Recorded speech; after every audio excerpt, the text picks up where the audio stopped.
Ya he hablado del presidente, de la mesa y de la Junta de Portavoces. Pero en el parlamentarismo actual, debido a la racionalización del mismo, para simplificar el funcionamiento de la vida parlamentaria, las distintas fuerzas políticas con presencia parlamentaria se organizan en grupos parlamentarios, cuyos integrantes suelen compartir una base ideológica común.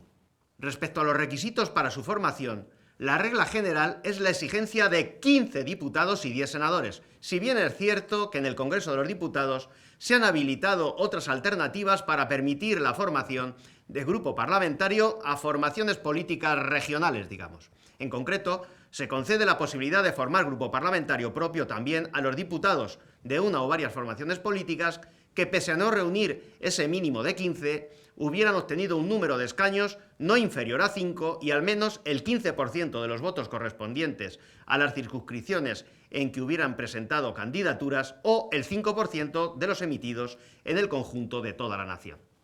Los reglamentos de las cámaras prohíben a parlamentarios pertenecientes a un mismo partido o que se presentaron en las mismas listas que puedan conformar diferentes grupos parlamentarios.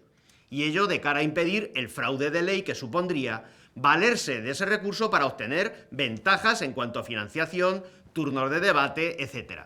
Imagina una candidatura que logra 90 escaños y que pide, pues 6 grupos parlamentarios. Pues vaya cara, ¿verdad?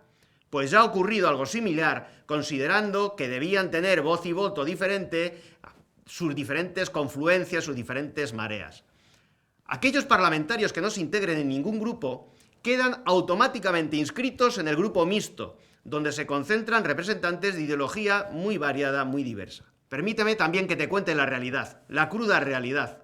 Ha resultado muy habitual que los grupos mayoritarios, me refiero a PP y a PSOE, presten diputados a partidos nacionalistas o izquierdistas, en el caso del PSOE, diputados que luego vuelven al redil del grupo de origen, pasado el periodo de sesiones correspondiente, límite único que aplica el reglamento del Congreso al respecto. Quien hizo la ley hizo la trampa, ¿verdad? Tú me dirás si esto es coherente. Centrándonos ahora en sus funciones, los grupos parlamentarios contribuyen a la composición de distintos órganos de las cámaras, como las comisiones parlamentarias, la Diputación Permanente y la Junta de Portavoces. Asimismo, eligen a los distintos miembros de las mesas de las cámaras respectivas. Sus funciones se ejercen a lo largo y ancho de toda la actividad parlamentaria. De hecho, por ejemplo, son ellos, los grupos parlamentarios, los que en realidad ejercen la iniciativa legislativa.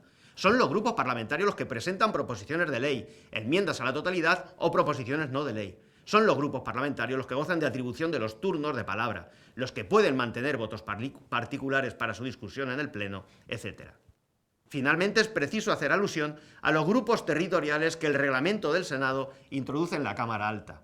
Dentro de los grupos parlamentarios que representan a 2 o más comunidades autónomas, se podrán constituir grupos territoriales integrados al menos por 3 senadores.